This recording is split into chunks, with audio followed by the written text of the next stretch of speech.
नमस्कार, आप देख रहे हैं पॉलिटिकल आइडिया और मैं हूं प्रदीप कुमार। मित्रों, आज हम बात कर रहे हैं भारत और पाकिस्तान के संबंध की। चूंकि आपको पता है, पहलगाम में हुए हमले के बाद से भारत और पाकिस्तान की जो संबंध है वैसे तनावपूर्ण तो सब दिन से है, लेकिन अभी एक तरह से कह सकते हैं कि स्थिति ऐसी बनी है कि कभी भी युद्ध छिड़ सकता है। क्या तो आज का हमारा ये सवाल है कि क्या परवेज मुशर्रफ की आत्मा यासिम मुनीर के शरीर में प्रवेश कर गया है? मैं क्यों ये सवाल कर रहा हूं, याद कीजिए, आज से 25 वर्ष पहले लगभग स्थिति ऐसी ही थी। अंतर केवल यह था कि भारत में प्रधानमंत्री अटल बिहारी वाजपेयी हुआ करते थे और पाकिस्तान के प्रधानमंत्री थे नवाज शरीफ। मतलब आज जो पाकिस्तान के प्रधानमंत्री है शहबाज शरीफ, उनके बड़े भाई, और पाकिस्तान में आर्मी चीफ हुआ करता था परवेज मुशर्रफ, और आज पाकिस्तान में कौन है? यासिम मुनीर।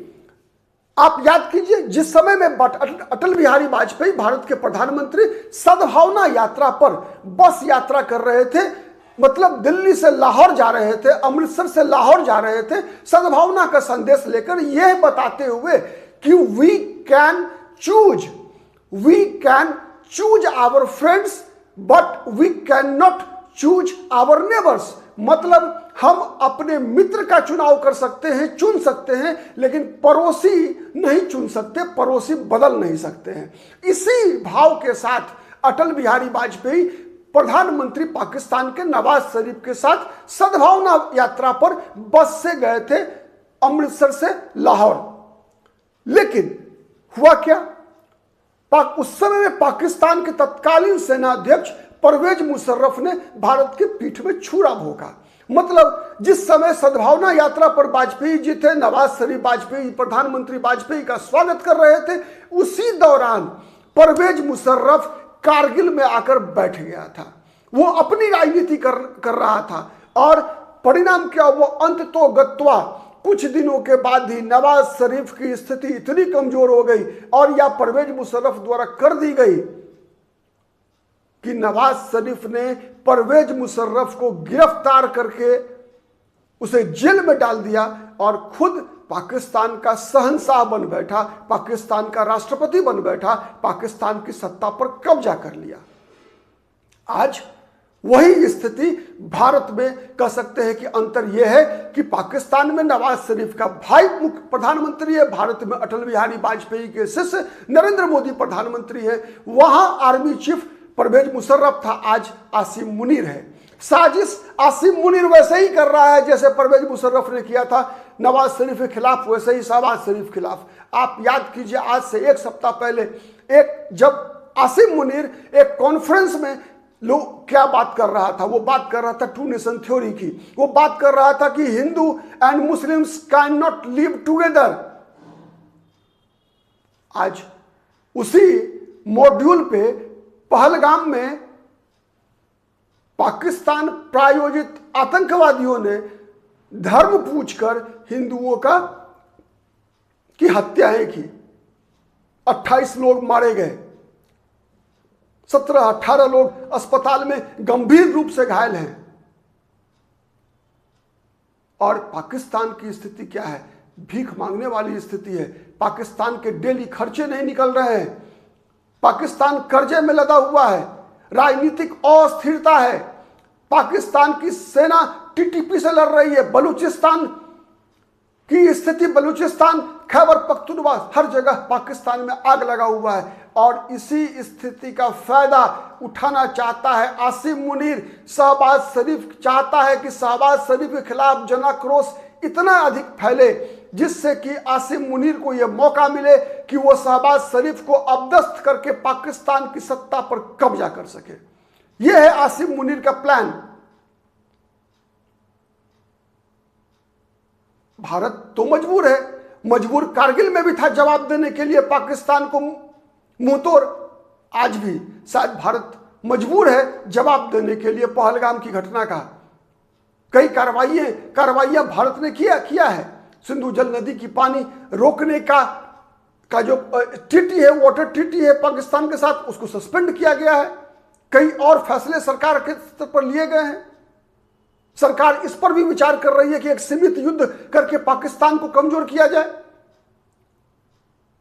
लेकिन इन सब से फायदा फिर किसी एक ही व्यक्ति को होना है, वो है आसिम मुनीर। चलिए, पाकिस्तान की किस्मत में तो यही है, थोड़े थोड़े पाकिस्तान की किस्मत में लोकतंत्र है ही नहीं, हो भी कैसे। अरे यार, थोड़ा बहुत लोकतंत्र तो पाकिस्तान की किस्मत में इसलिए है कि डीएनए भारत वाला है। अगर भारत का डीएनए नहीं होता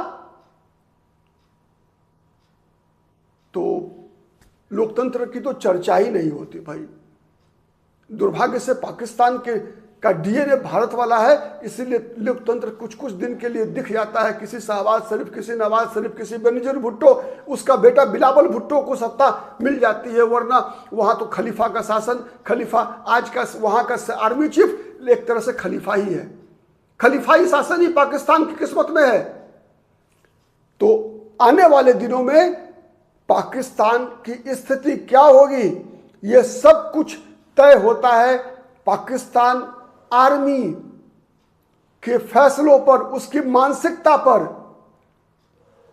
हाँ, एक बात तय है ये कि अंतर क्या एक आया है कारगिल और अभी पहलगाम में।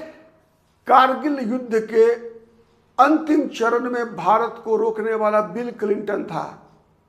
नवाज शरीफ पर दया करके बिल क्लिंटन ने वाजपेयी को मना लिया था। अंतर आज एक हो सकता है, जिस बात की संभावना बनती है कि कहीं डोनाल्ड ट्रंप क्लिंटन वाला रोल न निभाए। चूंकि क्लिंटन जब राष्ट्रपति था अमेरिका का, याद कीजिए उस समय में भारत की जो आतंकवाद विरोधी नीति थी उसको क्लिंटन समर्थन नहीं देता था, बल्कि कहीं ना कहीं पाकिस्तान को अपरोक्ष और परोक्ष समर्थन अमेरिका दिया करता था। शायद आज वो समर्थन उसे अमेरिका से नहीं मिलेगा, लेकिन चाइना से जरूर मिलेगा। इस बात की गारंटी दी जा सकती है, इस बात की भी गारंटी दी जा सकती है कि पाकिस्तान की स्थिति, आंतरिक स्थिति आज की तुलना में कारगिल के समय बेहतर थी। आज पाकिस्तान 10 दिन का भी युद्ध लड़ने की स्थिति में नहीं है। दूसरी तरफ भारत की अर्थव्यवस्था कारगिल के तुलना में, कारगिल के समय की तुलना में आज कहीं ज्यादा बेहतर है। भारत इस युद्ध को कारगिल की तुलना में ज्यादा बेहतर तरीके से संचालित करने की स्थिति में है। इसीलिए पाकिस्तान को यह युद्ध अगर छिड़ा, अगर ऐसा कुछ हुआ तो बहुत ही महंगा पड़ने वाला है। इस बात में कहीं कोई शक नहीं है। लेकिन शायद इससे पाकिस्तान की आर्मी और पाकिस्तान की आर्मी के ऑफिसर्स को कोई मतलब नहीं है। आपको शायद पता नहीं हो कि पाकिस्तान में आर्मी की स्थिति भारत वाली नहीं है। पाकिस्तान में आर्मी के जितने भी बड़े अधिकारी होते हैं वो सैकड़ों एकड़ जमीन के मालिक होते हैं। सबका फ्लैट्स, लंदन, न्यूयॉर्क में कई फ्लैट्स के मालिक होते हैं ये लोग। इन लोगों को रिवार्ड में मेडल नहीं मिला करता है, बल्कि सैकड़ों एकड़ जमीनें मिला करती है। हमारे यहां, हमारे देश के अंदर व्यापारी अरबपति हुआ करते हैं। पाकिस्तान में व्यापारी अरबपति नहीं हुआ करते, वहां के सेनाधिकारी अरबपति हुआ करते हैं। लेकिन पिसती तो बेचारी पाकिस्तान की जनता है। देखना है, जनता तो भारत की भी परेशान होगी, लेकिन पाकिस्तान की जनता तो बर्बाद होगी, इस बात में कहीं कोई दो मत नहीं है। हमारी नजर इस पे बनी रहेगी, आप भी बनाए रखिए। आज के लिए इतना ही। जय हिंद, जय भारत।